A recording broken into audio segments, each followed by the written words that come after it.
you doing? Welcome to Soul Food. Father Ben Bradshaw here. I want to thank you so much for being here. Today in Soul Food, one of the things that we're going to make is homemade pasta. And most of us, especially if you've gone to college, right, you know what it's like to live in ramen noodles and pasta. But maybe you've never made it from scratch. You know, there are a few things that are worse than going to like a pasta place or a restaurant, you get a bowl of pasta, and there's water in the bottom of the bowl. Yuck. So one of the reasons that there is because they overcook the pasta. We are not going to do that. There are some sins that cannot be forgiven. That is one of them, okay? So let's do it.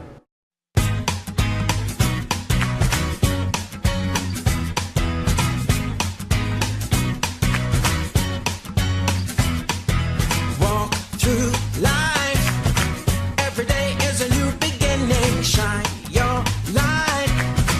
It's a day and the world is waiting. Move along to the song, singing in your soul. Feel the beat, clap your hands, let's take control. All you need, all you want, are you ready to find your way? 'Cause every day is a new day. And everything's going your way. And you wanna make it last forever. Keep it together, 'cause it keeps getting better.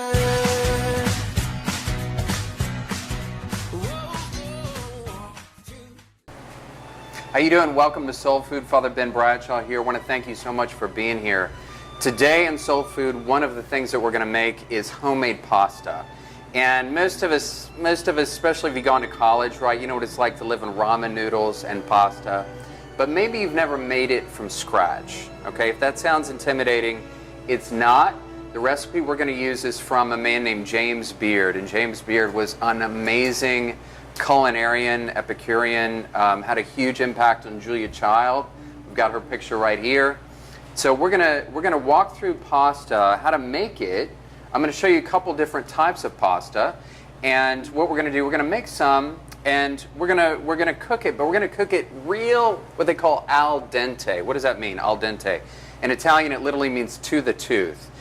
You know, there are a few things that are worse than going to like a pasta place or a restaurant, you get a bowl of pasta, and there's water in the bottom of the bowl. Yuck. So one of the reasons that there is because they overcook the pasta. We are not going to do that. There are some sins that cannot be forgiven. That is one of them, okay? So let's do it. All right, so one of the things we do, we take 1.5 cups of semolina flour and regular flour, okay? So we're going to mix these two. Semolina flour, pasta is made from semolina. That's why a lot of pasta is kind of like a yellow color. But I mixed the two. And one of the reasons why is I want a little more gluten in there, okay? 1.5 cups of flour. Now, you can make what they call a well in the bowl and do it that way. But I don't do that. I'm kind of lazy. I put the whole thing in the food processor. And you'll see it makes a nice big ball. All right, 2 eggs. Let's put a little bit of oil in there. How much, Father? Some. All right. So here we go. See, it's going now. Right. So we got semolina flour, a little oil, 1 egg, 2 eggs. Now, if you come over here and take a look in here, one of the things you're going to see is going to make a big ball, and it's going to go, right? And believe me when I say this is an awful lot easier than mixing this stuff by hand. And you can kind of pulse it if you want, like do this thing here. Done. Done. That's simple. Look at this. Pasta dough. That's simple, okay? That's all it is. So you got, what do I have in there? 2 eggs, splash of oil, however much you want to put in there, maybe a tablespoon, salt, pepper, and semolina and flour. That's it. And this is, it's one of the easiest things in the world to make, and it's one of the coolest things to do, by the way, for Christmas. If you want to make cheap Christmas presents for people, make pasta, dry it out over a broomstick, break it up, put it in a jar. It's like $2. I want to show you something. Check it out. That's regular pasta. This is paprika pasta. This is red pasta, okay? So all this is, it's got paprika in it. That's why it's red. If you go on Amazon, you can get beet powder made from beets. It doesn't have any flavor. It doesn't taste like beets, okay? But if you can throw a splash of beet powder in there, it's totally organic, fresh, and it keeps it red. It's really cool, by the way. If you have like a yellow curry sauce, with this or something green, like a green curry. It's a nice color contrast, very Christmassy. Check it out. Speaking of curry, turmeric or curry pasta, nice and yellow. Again, this is really great present. It's cheap. If you want to make different color pastas, you can make spinach pasta, which is also green. You can buy organic spinach powder, throw a splash in there. Again, totally fresh. Check it out. Now this is going to blow your mind. What is this? This is not what it looks like. This is chocolate pasta. And if you're thinking, Father, that's weird, well, get over it. This is what you do with chocolate pasta is you take some of the semolina out and then you add some cocoa powder in it. And then what you do is you roll it out, you make pasta out of it, okay? And then when you cook it in like a white wine. I've even cooked it, I know it sounds crazy, in champagne, in boiling champagne or simmering champagne. And when you drain it, you're going to put a raspberry sauce on it, a little bit of mascarpone cheese, white, and then green pistachios. So it's pretty cool. It's a great dessert. So you don't give them a lot because by that time they've already had a big meal. But it's a good dessert because you would have chocolate, red, white, and green. And maybe a little sorbet, maybe like an Earl Grey ice cream sorbet.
Okay, welcome back. So we are going to cook our pasta now.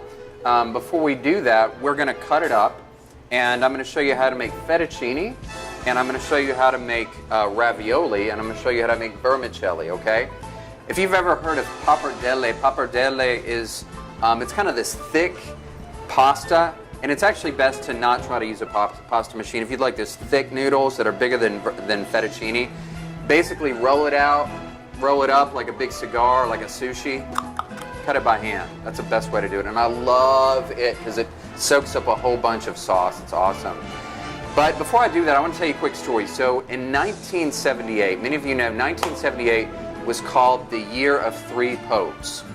The Year of Three Popes, because we had Pope Paul VI, we had John Paul I, Albino Luciani, and then we had John Paul II. And a lot of us know about John Paul II, a lot of people know about Paul VI, but people know zero about John Paul I. And John Paul I was Pope for 33 days. And this is a really funny story. So when he was elected, right before John Paul II was elected, John Paul I, when they elected him, he stood up after the cardinals elected him in the Sistine Chapel, and he said, "May God forgive you for what you have just done." And they looked at him and they said, "What do you mean?" And he looked at himself, he pointed to himself, and he said, "You don't make pasta out of this dough." In other words, he said, "Look, I am not Pope material." But to his credit, he accepted it out of humility, and he died after only 33 days.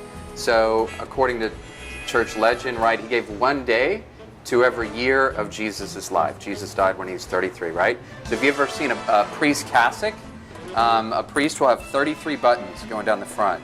One button for every year of our Lord's life.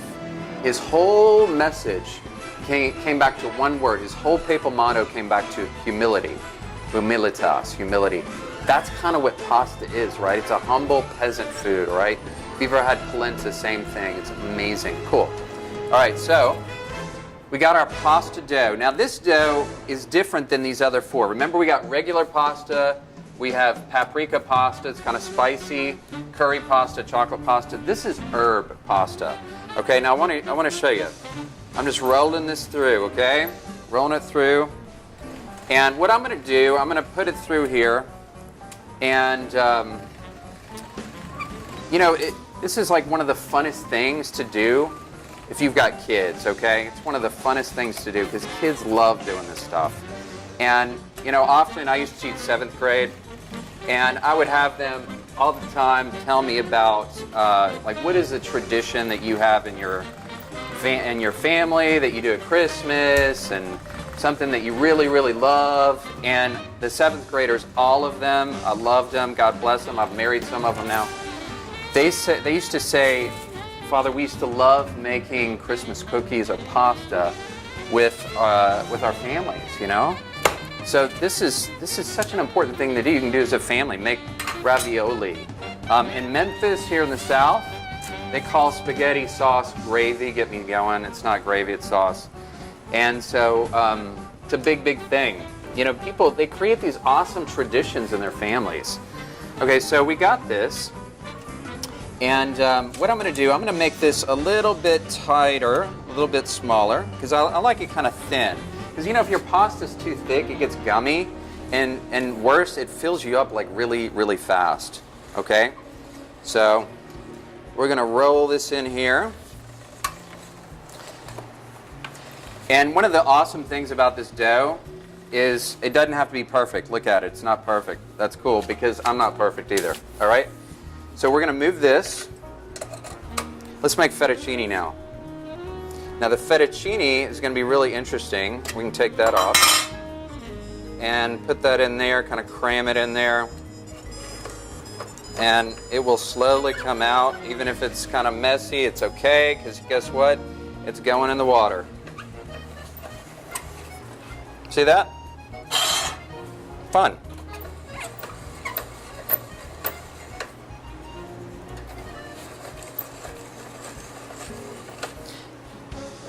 The cool thing about homemade pasta is that it doesn't have to be perfect. It doesn't have to be perfect. That's not what we're after. What we're after is fun, taste. In fact, to be honest with you, if somebody says their pasta is perfect, I don't like it. Because pasta is a peasant food. Again, it's a lot like polenta. Polenta is cornmeal, and it's one of the most simple things. Now check this out. This is what we call vermicelli.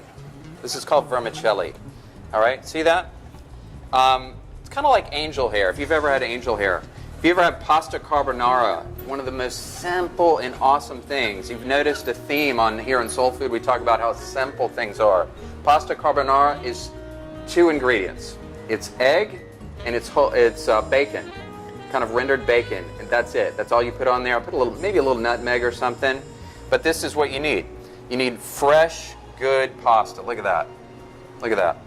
You see the herbs in there? That's tarragon. All right? So what we're going to do, we're going to keep this up. I'm going to keep getting this together, and we'll come right back and we'll cook some up, okay? Thanks.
bag now. We've got our fettuccine here. It's got tarragon in there, and you can use dried tarragon. What's the difference between fresh and dried herbs? So many of you know probably when an herb is growing, the stem actually has a tremendous amount of flavor. So for instance, like rosemary, you can use a rosemary stem. They're great for kebabs. If you take some of the leaves off, put meat on there and then grill it, all the flavor from the stem will go into the meat. It's fantastic. With fresh herbs, when they're dried, a lot of the flavor is concentrated, but it kind of depends on what you're cooking, right? So I use dried herbs for pasta, and when I saute it, I'll often add for the sauce some fresh herbs or whatever, right?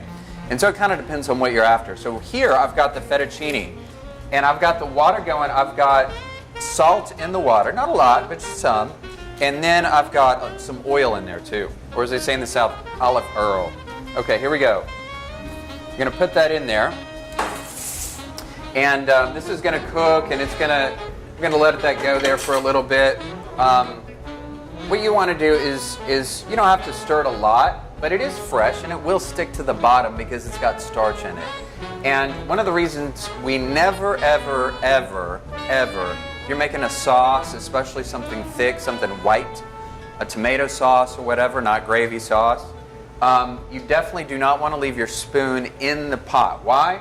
Because the point of contact right in the middle, that's where it's going to start to burn. Okay, in the middle of the pot where the heat's coming up, when it touches there, it's going to start to burn there and spread. Okay, and so we don't want to do that. So we're going to let this go. Again, we're cooking this al dente. What does that mean again? To the tooth.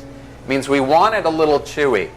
There are a few things that will irritate people more. If you're an Italian, few things that will irritate Italian more than a pasta that's overcooked. That's especially true when you cook ravioli. Why? Because ravioli will come apart.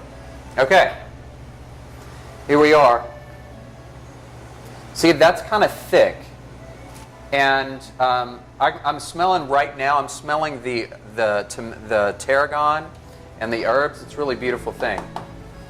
So what we're going to do, we're going to take this out, turn the heat off, take it out, and I'm going to plunge it immediately. See how quickly that cooked? I'm going to plunge it immediately into ice water. Why? Because it's going to stop the cooking. That's called blanching. Okay, when you go from one temperature to the next. You know, when I was in Russia, a lot of times the people, when they would go take a shower, they get out of the shower, they take a cold shower or a hot shower, and they get out of the shower and they cover themselves in snow. All right, to make yourself really clean. That's kind of what we're doing here. We have our pasta now. We've cooked it. Note that it's kind of thick, kind of chewy. That's what we want. We want it chewy. And I'm just going to saute it. Make something with garlic oil, this garlic oil that we've roasted garlic with. We strain out the oil, and then we save the garlic oil. It's great for omelets. It's great for pasta. And it's really, you can use it for a lot of different things. I've got marsala. I've got basil pesto. Keep in mind, basil pesto, 4 also very important things. We have basil. We've got Parmesan cheese, garlic, and olive oil. And that's all that's in there. And then, for good measure, I'm going to throw a little splash of saffron, okay? Now, you will notice that when I add this pasta to the skillet to saute it, the skillet is going to get angry. It's going to go, all right? That's a culinary term. Here we go.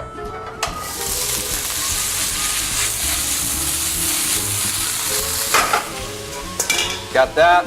Let's add some pesto, and let's add a little saffron right now. Saffron, if you're not familiar with it, that's a lot of saffron for this. And saffron is the most expensive spice, usually from Spain, okay? And but it's the pistil of the flower. They have to pick these things by hand, so it's kind of pricey. But man, it is really, really good, and it is worth it. And you know what? You deserve it. So with pasta, the good thing is, it's really hard to mess it up. And as I was saying before, one of the great things about being Catholic and about our families, right, is people never forget tradition. And it's funny, isn't it, like with smells as we get older, certain smells will just, we never forget it. It's like forever tattooed in our brain. So whenever we smell, say, like fresh baked cookies, immediately we're transferred back to being a kid. Like, oh, it smells like Christmas or whatever. And this smell that I'm smelling right now, it smells like cooked pasta, and it smells like pesto, and it smells like saffron. In a minute, I'm going to put some Marsala wine in there. And for me, this just, oh, it gives so many different memories. And it's so awesome as a priest because we go to people's homes all the time. And we never quite know what they're going to give us. Some of it good, some of it, yeah, not so much. But it's fun to go and see what they make. The other day I had goat, and it was really good. So let's add some Marsala wine. Crank up the heat just a tad. And as this is cooking, one of the things that I like to do when I've got fresh pasta is I like to let because it's got flour and semolina, it soaks in more of the flavor than if it was not fresh pasta.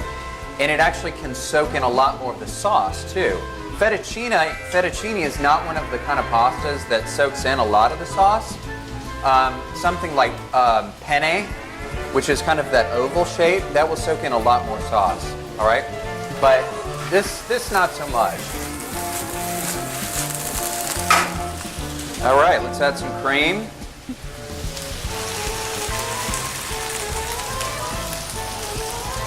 Now, if I had something red, something like red bell pepper or something like that, might be kind of nice for a garnish. I like it very simple. Done. All right, so I'm going to chow on this. I want to thank you so much for coming to Soul Food. God bless you. Take care.